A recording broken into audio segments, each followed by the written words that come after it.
짜의 남먼 장로 짜회 띠성자면 빙한?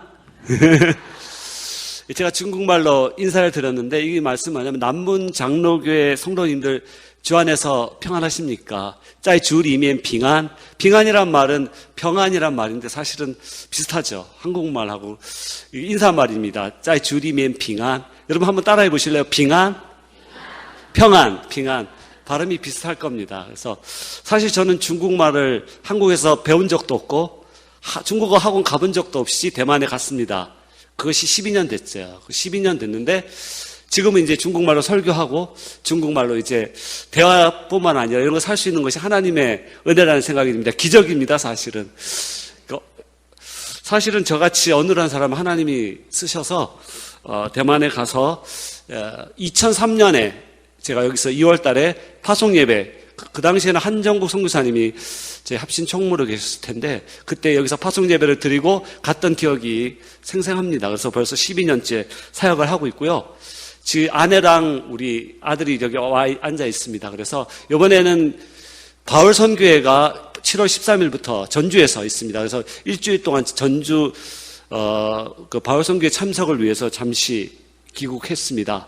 귀국하기 전에 사실은 메르스가 발생해서 사실 저희는 솔직히 염려를 많이 했는데 오기 전에 메르스가 진정이 돼서 정말 감사합니다. 또 하나님의 어떤 은혜라는 생각을 해보게 되고요.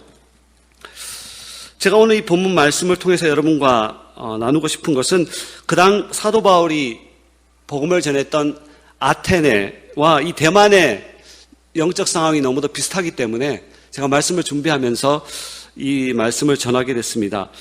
사실 여러분 아테네 하면 그리스도의 수도고 최근에 그리스가 파산해서 경제적으로 많은 세계에 영향을 미치고 있는 걸 여러분도 잘 아실 겁니다. 그리고 그리스는 올림픽이 시작된 곳이기도 하고 그리스 신화로 또 유명한 곳이기도 합니다. 사실 사도 바울이 그곳에서 전도를 했을 때 여러 가지 많은 어려움들이 있었을 것입니다. 왜냐하면 그 그리스 아테네라는 곳에는 많은 신당들이 있었고 많은 신전들이 있었습니다. 엄청나게 큰, 그리스를 혹시 가보신 분은 알겠지만 거기에 보면 고대 유적지 안에 많은 신당과 신전들이 있었습니다. 그리고 그 사람들 사실 섬겼고 사실 대만도 마찬가지입니다. 사실 대만에도 그런 그리스와 같은 많은 우상 그런 신상들이 엄청나게 대만 곳곳에 많이 있습니다. 저는 오늘 이 본문 말씀을 묵상하면서 이 사도 바울의 이 전도의 독특한 부분을 발견할 수 있습니다. 첫 번째로 이 본문 사도행전 17장 16절부터 23절까지로 읽으셨지만 사실은 34절까지 포함해서 보면 사도 바울의 어떤 선교의 독특함을 발견할 수가 있는데요. 첫 번째는 그것은 바로 거룩한 분노와 이성적인 접근입니다. 우리 16절 말씀을 한번 다시 읽어보겠습니다. 16절 같이 읽겠습니다. 시작.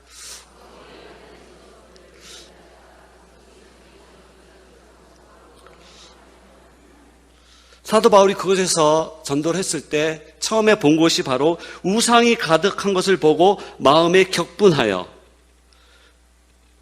이 한국어 성경에는 마음에 격분하여로 표현되어 있는데 중국의 성경으로 보니까 실리저지, 마음이 급하여, 실리저지, 중국말로 말하면 실리저지인데 이것은 마음이 급하여로 이렇게 표현하고 있습니다.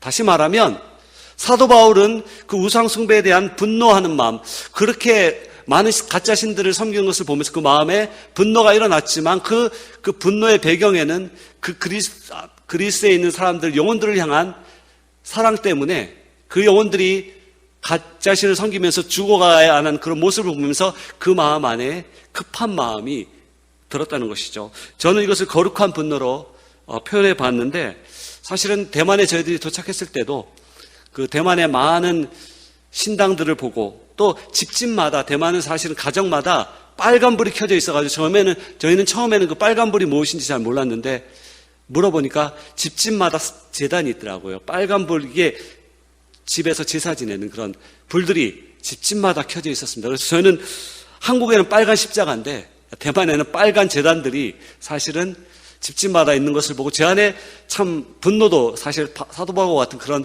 분노하는 마음이 사실은 있었습니다. 어떻게 저럴 수 있을까? 어떻게 저렇게 가짜 신을 섬길 수 있었을까? 그런 마음이 제 안에도 있었습니다. 근데 사실 본문에 보면 사도 바울은 단순히 이런 분노로 끝인 것이 아니라 사도 바울은 그 마음을 가지고 18절 19절에 보면 그곳에 있는 많은 사람들과 함께 변론을 했다고 본문에서 말씀하고 있습니다. 17절 18절 같이 읽겠습니다. 시작.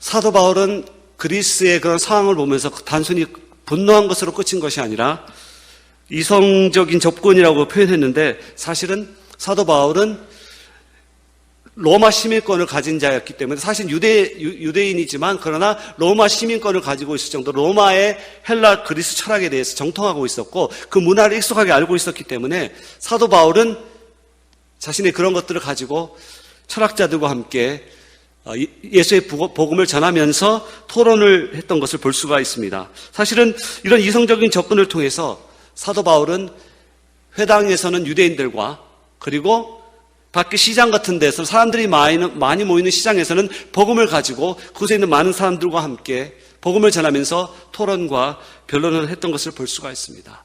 사실 이 사도 바울은 지성적으로나 감성적으로나 모든 면에서 하나님 안에서 준비된 사람이었던 것을 우리가 볼 수가 있습니다.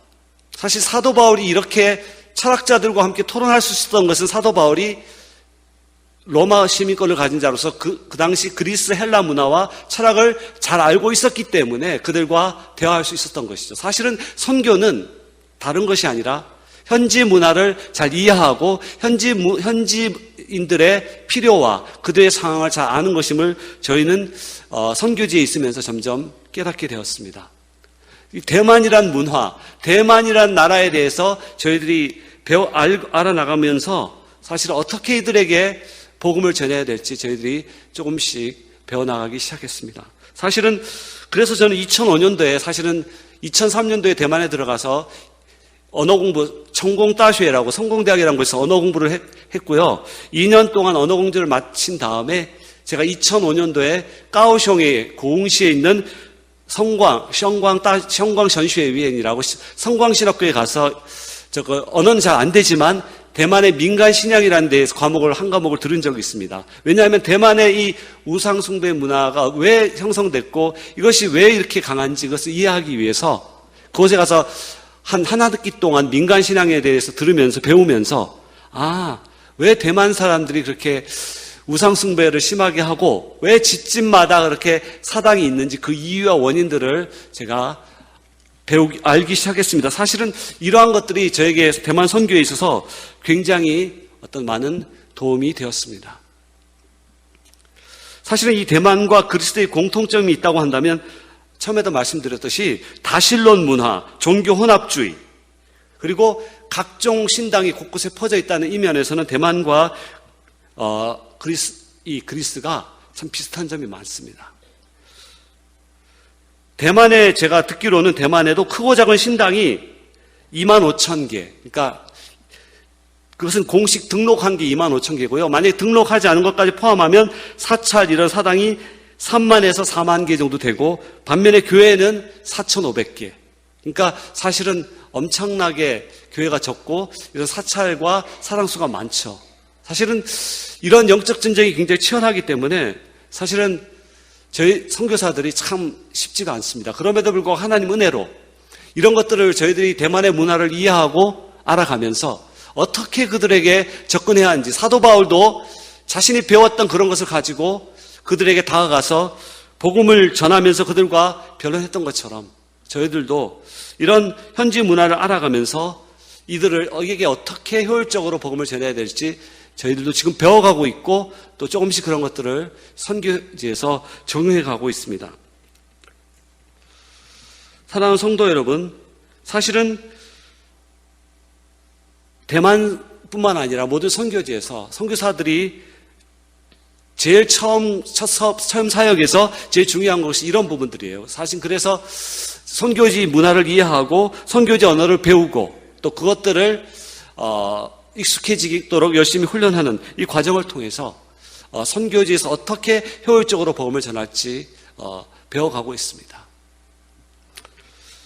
사랑하는 성도 여러분, 사도 바울이 이 헬라인들에게 전했던 거룩한 분노를 가졌지만 동시에 이성적으로 접근해서 그들에게 변론과 이것을 통해서 복음을 전했던 것처럼 우리의 삶 속에서도 하나님이 주신 지혜로 믿지 않는 많은 사람들에게 복음을 전할 수 있는 저와 우리 모두 성도님 되시기를 주님의 이름으로 축원합니다.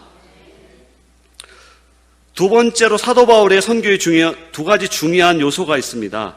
그것은 첫 번째 인정과 인용입니다. 제 대지에 보면 나와 있겠는데 사도 바울의 전도의 두 가지 중요한 점이 인정과 인용이라고 제가 표현했는데 여기 인정이란 말은 여기 본문에 보면 22절 말씀을 같이 읽겠습니다. 시작.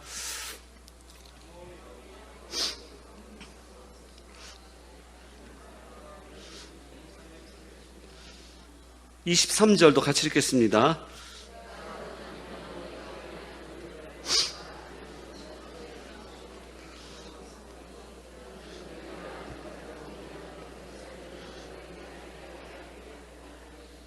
그리고 28절에 보면 우리가 그를 힘입어 살며 기동하며 존재하느니라 너희 시인 중 어떤 사람들과 말과 같이 우리가 그의 소생이라 하니, 사실 사도 바울은 공격적인 전도를 한 것이 아니라 능력 전도, 요즘 말하는 파워 에반젤리즘이라고 있는데 이런 능력 전도로 그들에게 다가간 것이 아니라 그들의 종교성을 인정하면서 또 그들의 헬라 시인의 말을 인용하면서 그들에게 다가갔던 것을 볼 수가 있습니다.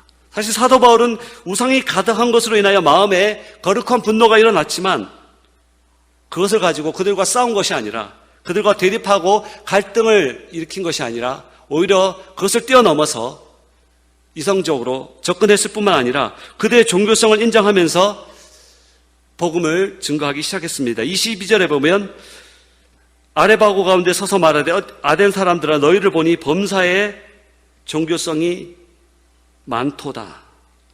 23절에 내가 두루다니며 너희가 위하는 것을 보다가 알지 못하는 신에게라고 새긴 단도 보았으니, 사도 바울은 그들 안에 있는 종교심을 인정했을 뿐만 아니라 더불어 그들이 신을 찾고 있다는 사실을 발견했던 것입니다. 사실은 종교개혁자 존 칼빈이 이런 말을 했죠. 하나님이 인간의 마음속에 하나님을 찾고자 하는 그런 마음을 주셨는데 그것이 바로 The seed of religion, 종교의 씨앗, 어느 누구에게도 그런 종교의 씨앗, 어떤 신을 찾고자 하는 마음을 하나님께서 모든 사람에게 주셨다라고 칼빈이 얘기한 적이 있습니다. 바로 사도 바울은 그들에게서 그것을 발견했던 것입니다. 그것을 부인한 것이 아니라 너희는 가짜 신을 믿기 때문에 너희는 다 가짜다라고 말하지 않고 너희는 범사에 종교심이 많도다. 이 말은 뭐냐면 그들이 신을 찾고 있다는 사실을 인정하면서 들어갔던 것을 보게 됩니다.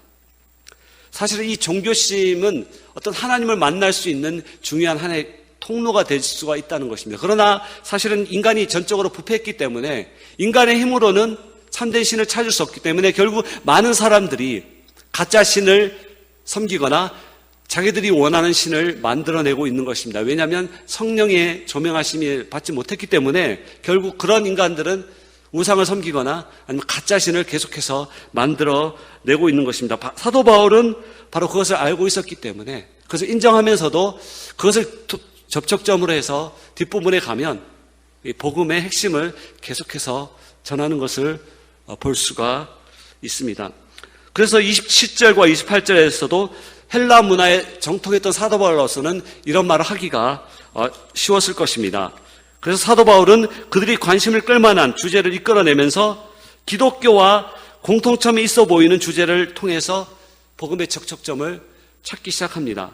알지 못하는 신에게서 낳은 존재들, 너희들은 알지 못하는 신에게서 낳은 존재들이지만 우리는 분명히 알 수 있는 창조주 구세주에게서 낳은 자손들이다. 사도 바울의 말 속에는 이런 의미가 포함되어 있는 것이죠. 사실은 대만 사람들, 저희들이 대만에 가서 느낀 것은 대만 사람들의 눈에도 이 기독교는 서방 종교예요. 사실은 서구 종교, 미국 종교.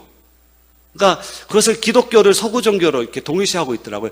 청공따슈에 대학에 가봤는데 대학에 가보니까 기독교는 서방 종교다 이렇게 표현하는 걸 보면서 이 사람들의 인식에도 기독교는 서구 종교, 자기와는 상관이 없는, 동양인과는 상관없는 서구인들의 종교다라는 오해가 이들의 인식 속에 깊이 박혀져 있는 것을 볼 수가 있었습니다. 사실은 이런 것들을 깨트리기가 굉장히 쉽지 않습니다. 대만에는 복음이 들어온 지 150년 됐습니다. 한국은 얼마 됐죠? 대만이 조금 빠른가요? 150년이 됐는데 서구 미국의 영국 선교사님을 통해서 복음이, 네덜란드 선교사님을 통해서 개혁교 장로교회를 통해서 복음이 들어간 지가 벌써 오래됐죠. 거의 한 150년 됐는데 아직도 교회가, 기독교 인구는 5.1%, 최근에 많이 성장해서 그런 상황에 있습니다. 많은 대만 사람들이 복음을 들었지만 아직도 한 번도 예수님에 대해서 들어보지 못한 사람도 시골에는 있더라고요. 그래서 이 복음을 전하는 것이 얼마나 중요한지 제가 깨닫게 됐는데, 사실 저는 이게 선교하면서 느끼는 것은 이 사람들의 가치관이 바뀌는 게 얼마나 중요한가. 이런 잘못된 복음에 대한 무지와 오해, 하나님에 대한 무지와 오해로 인해서 생긴 이런 것들을 바꿔주는 것이 선교사가 해야 될 최종적인 작업이 아닌가라는 생각을 하게 됩니다. 물론 데리고 전도해서 교회로 데리고 나오는 것도 중요하지만 이 사람들의 인식 속에 뿌리 박힌 복음에 대한 잘못된 이해, 하나님에 대한 잘못된 관념, 그리고 기독교에 대한 잘못된 인식을 말씀을 통해서 하나하나 바꿔줘 나와주는 것. 이것이 결국은 제가 앞으로 해야 될 숙제고 또 앞으로 해야 될 과제가 아닌가, 이런 생각을 하게 됩니다. 이런 부분을 위해서 여러분들이 더 많이 기도해 주시길 바랍니다. 사도 바울은 이렇게 인정하고 인용한 것으로 끝나지 않습니다. 사도 바울의 전도의 마지막 세 번째 단계, 최종적인 결론은 분명한 십자가와 부활의 복음의 선포를 볼 수가 있는데요. 오늘 본문, 여기 PPT는 안 돼 있지만 성경책이 있으면 우리 한번 같이 읽겠습니다. 31절과 31절, 30절부터 32절 같이 읽도록 하겠습니다.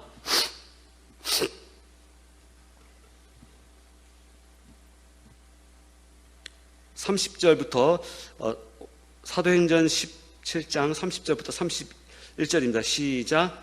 알지 못하던 시대에는 하나님이 관가하셨거니와 이제는 어디든지 사람에게 명하사 회개하라 하셨으니 이는 정하신 사람으로 하여금 천하를 공의로 심판하는 날을 작정하시고 이에 그를 죽은 자 가운데서 다시 사신 것으로 모든 사람에게 믿을 만한 증거를 주셨음이니라.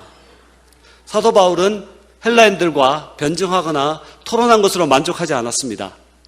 또한 그들에게 그들의 어떤 문화를 이해하고 그들의 문화를 인용한 것으로, 인정한 것으로 끝났다면 전도는 실패로 끝났을 것입니다. 그러나 사도 바울은 최종적으로 그런 것을 인정했지만, 수용했지만 궁극적으로 사도 바울은 타협하지 않고 기독교의 유일신론을 증거하고 선포하는 것을 볼 수가 있습니다.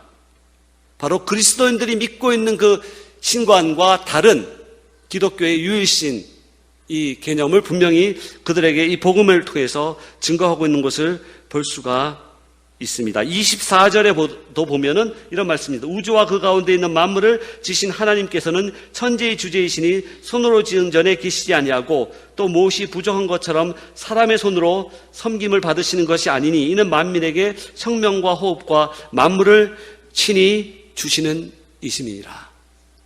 바로 기독교에서 말하는 하나님은 바로 인간에게 생명과 호흡을 주시는 분이시다. 너희들이 만들어 놓은 저 신들, 제우스 신상, 아프로디테 여신상, 이런 모든 것들은 생명을 줄 수 없는 참된 신이 아니다, 가짜 신이다, 짝퉁 신이다 라고 사도 바울은 분명하게 얘기하고 있는 것입니다. 사실 대만에도 보면 여러 신들이 참 많아요. 그래서 삼국지에 나오는, 여러분 관우 아세요? 관우. 중국말로는 관공인데 이 관우를 섬겨요. 관우는 어떤 신이냐면 전쟁에서 대만을 지켜줄 수 있는 신. 그래서 관우를 섬깁니다. 관우에게 제사를 지내고 장비도 마찬가지입니다. 관우 장비는 전쟁에서 대만을 지켜줄 수 있는 신. 왜냐하면 사실 대만이 중국과 이미 떨어진 지가 문화적으로 많은 격차가 있습니다. 1600년대에 정총공이란 분이 청나라와의 전쟁에서 패배한 다음에 군대를 이끌고 대만으로 오게 됩니다. 그래서 대만이라는 나라를 세우게 되는데 그때가 1600년대거든요. 그렇기 때문에 이미 세월이 400년이 넘었기 때문에 대만과 중국은 중국말이라는 공통적인 언어를 쓰지만 사실 문화적으로는 너무 달라요. 여러분들이 대만에 와보시고 중국에 가보시면 알겠지만 너무 달라요. 같은 중국인이지만 언어도 그렇고 문화도 그렇고 엄청난 차이가 있습니다. 그래서 제가 말씀드리고 싶은 것은 대만과 중국은 다른 별개의 나라다. 물론 중화권이라는 의미에서 보면 같은 민족이지만 이미 400년의 역사적인 차이 동안 떨어져서 지냈기 때문에 다른 하나의 나라라는 사실을 여러분들이 좀 이해해 주셨으면 좋겠어요. 그래서 많은 사람들이 중국에 대해서는 관심이 있는데 대만에 대해서는 별로 관심이 없어요. 그게 참 안타깝더라고요. 저희가 대만 현지에 가서 느꼈어요. 근데 이 대만은 관우뿐만 아니라 공자, 여러분 공자 아시죠?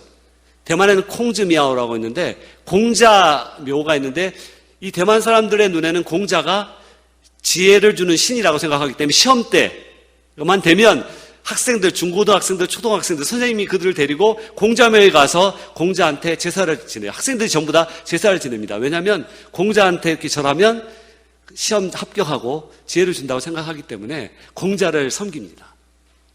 이것이 대만의 우상숭배 문화의 한 부분이에요. 여러분들이 대만에 오시면 그것을 한번 체험할 수 있을 겁니다. 사실은 그런 공자묘가 엄청나게 많아요. 이런 대만과 또 그리스 문화는 사실은 비슷한 점이 많습니다. 그런데 사도 바울은 이러한 다신론적인 문화 속에 있는 그리스도인들에게 하나님의 그런 유일성을 증거하면서 인류의 모든 족속을 한 형통으로 만드사 온 땅에 살게 하시고 그들의 연대와 경계를 정하신 분, 우리 사람에게서 멀리 계시지 아니하시는 하나님, 우리의 마음 가운데 계시고 우리의 삶 가운데 함께 계시는 그 하나님을 사도 바울은 분명하게 선포하고 있습니다. 31절에서는 예수 그리스도의 십자가의 죽음과 부활과 그리고 예수님의 심판에 대해서 사도 바울은 분명하게 이 그리스도인들에게 증거하고 있습니다. 결국 선교의 최종적인 결론은 복음의 원색적인 메시지를 그들이 듣든 듣지 않든 분명하게 선포하는 것입니다. 사실 타협하기 쉬운데 그러나 사도 바울처럼 저는 이 말씀 묵상하면서 나는 과연 사도 바울처럼 이 복음의 메시지를 선교 현지인들에게 분명하게 선포하고 있는가 제 자신을 점검하며 돌아보는 시간을 참 가졌습니다. 그 한국말이 아니라 중국말로 분명하게 선포해야 되는데 사실은 참 쉽지가 않더라고요.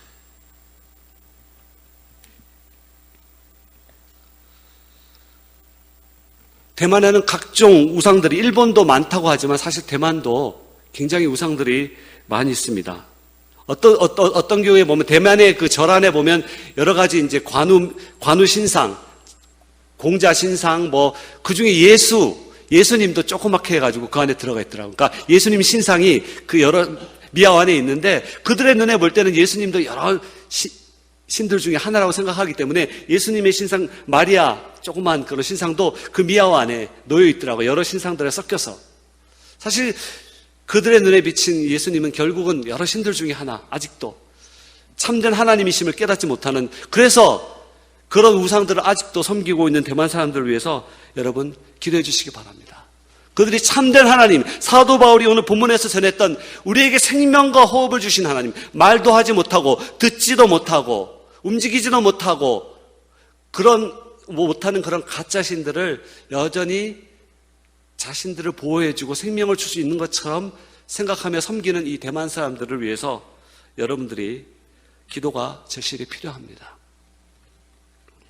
정말 그런 우상들은요, 태풍이 한번 밀어닥치면 미아오에 있는 그런 신상들이 목이 잘려져 나가고 팔이 잘려져 나간 그런 걸 가끔 대만 신문에서 어떤 경우는 석가모니상이 이렇게 목이 잘려져 나가가지고 이렇게 부서진 걸 봤는데, 그럼에도 불구하고 그런 것을 보면서도 많은 대학 교수나 지식분자들도 그런 사람들을, 그런 우상들을 섬기고 있어요. 대학생들도 마찬가지고 교수들도, 심지어 어떤 교수들도 그런 우상들을 참된 신으로 생각하고 섬기고 있어요. 그러니까 그것은 시식과 상관없이, 학력과 상관없이 그들의 마음의 문이 닫혀져 있기 때문에 참 하나님이 누구신지를 분별할 수가 없거든요. 그러니까 결국은 그런 신들을 집에다 놓고, 학교, 강의실에다 놓고, 학교 앞에다 놓고 이렇게 빨빨 우상 숭배를 하고 있습니다. 이런 대만 사람들이 오늘 본문에서 말하는 이런 참된 하나님, 우리에게 생명과 호흡을 주시고 우리에게 진정한 생명을 주시는 그 예수 그리스도 하나님을 만날 수 있도록 여러분 기도 부탁드립니다. 결국 저는 선교의 최적 종자 바울 선교의 결과는 어땠을까요? 사실은 결과면에서 본다면 어떻게 보면은 바울 선교는 이 아데네스 설교는 실패했다고 볼 수도 있습니다. 왜냐하면 믿는 사람의 숫자가 그렇게 많지 않기 때문입니다. 우리 33절과 34절 우리 같이 읽겠습니다. 33절, 34절. 성경책 있는 분들 같이 읽어주세요. 33절, 34절입니다.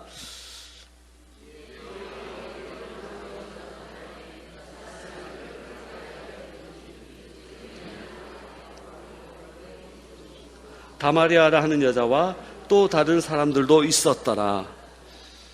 바울이 선교했던 다른 지역에 비해서 이곳에서 믿는 사람의 숫자는 그렇게 많지가 않았습니다. 결과론적으로 보면, 어떻게 보면 바울의 아테네 선교는 실패했다고, 인간적인 관점에서 본다면 또 실패했다고 말할 수도 있습니다. 그러나 결코 이것은 실패한 것이 아닙니다. 사실은 중국 선교는 여러분 아시다시피 중국에는 지금 가정교회가 부흥하고 곳곳마다 교회가 세워지고, 비록 핍박은 많지만 중국은 엄청나게 부흥해서 지금 중국의 기독교 인구수가 많게는 1억으로 보고 있지 않습니까? 그래서 많은 사람들이 중국을 많이 생각합니다. 그러나 사실 대만은 150년의 역사를 가졌지만 아직도 기독교 인구가 5%에 불과한, 아직도 복음이 들어가지 않은 지역이 많이 있는 곳이 대만입니다. 사실 그리고 예수님 믿기가 참 쉽지 않습니다. 대만 사람들은. 그래서 어떤 사람들은 10년 걸리기도 하고 20년 걸리기도 하고, 사실 그런 관점에서 보면 대만 선교는 참 쉽지 않습니다. 중국에 비해서 열매가 없고, 그렇기 때문에 어떤 외국 선교단체에서는 철수하기도 하고, 왜냐하면 워낙 오랫동안 선교했는데 결과가 없기 때문에 철수하는 경우도 많이 있습니다. 그런데 이런 관점에서 본다면 사실 사도 바울의 아테네 선교는 성공했다고 결코 말할 수 없습니다. 그러나 하나님의 관점에서 본다면 그것은 실패한 것이 아니라 여전히 성공한 겁니다. 왜냐하면 영생 얻기로 작정된 자들이 이미 주님께로 돌아왔기 때문입니다. 한 영혼이라도 주님께 돌아오면 그것은 하나님의 관점에서 보면 성공한 것이라 믿습니다. 아멘. 사실은 그래서 저는 대만에서 선교는 인내라고 저는 생각합니다. 참 기다려주고 또 복음을 전해서 거절해도 실망하지 않고 계속해서 관심을 갖고 기도하며 다가가는, 이것이 대만 선교에 있어 가장 중요하지 않나, 그런 생각을 해보게 됩니다. 사랑하는 성도 여러분, 사도행전 13장 48절에도 보면 이방인들이 듣고 기뻐하여 하나님의 말씀을 찬송하며 영생을 주시기로 작정된 자는 다 믿더라. 저는 이 말씀을 믿습니다. 왜냐하면 대만에서 영생을 얻기로 작정된 자들은 저희들의 사역을 통해서 분명히 예수님을 믿을 것이라 저는 믿습니다. 그것이 5년 걸리든 10년 걸리든 20년 걸리든 저희들의 사역과 기도를 통해서 대만에 저희들이 살고 있는 이 타이중 지역에 있는 많은 영혼들이 주님께 돌아올 수 있도록 많은 기도 부탁드립니다. 저는 사도 바울의 이 말씀을 너무도 좋아합니다. 사도행전 20장 24절 보면 제가 파송 예배 때 받았던 말씀인데, 내가 달려갈 길과 주께 받은 사명 곧 하나님의 은혜의 복음을 증거하는 일을 마치려 하면은 나의 생명조차도 조금도 귀하게 여기지 아니하노라. 저는 이 말씀을 항상 생각할 때마다 너무나 많은 은혜를 받습니다. 하나님의 은혜의 복음을 증거하는 일을 마치려 하면은 나의 생명조차도 조금도 귀하게 여기지 않아. 아마 모든 선교사님들의 마음이 이 사도 바울의 마음이 아닐까, 그런 생각을 하게 되고 저의 마음도 동일합니다. 은혜의 복음을 증거하는 일을 마치려 하면은 나의 생명을 조금도 귀하게 여기지 않으라. 초심으로 돌아가서 선교사 파송 예배 드렸을 때 가졌던 그 마음으로 돌아가서 다시 한번 이 복음 사역을 위해서 저희 가정이 또 최선을 다할 것을 또 다짐하면서 우리 성도님들이 이 사역에 열매가 적게 맺혀, 어떻게 보면 바울의 아테네 선교와 같이 소수의 사람들만이 주님께 돌아왔지만 그럼에도 불구하고 하나님이 그것을 기쁘게 받으셨던 것처럼 이 대만에서 사역이 때론 열매가 맺히지 않고 사실 힘들지라도 이 말씀을 믿고 저희들이 계속해서 이 선교 사역을 최선을 다해서 해나갈 수 있도록 많은 기도 부탁드립니다.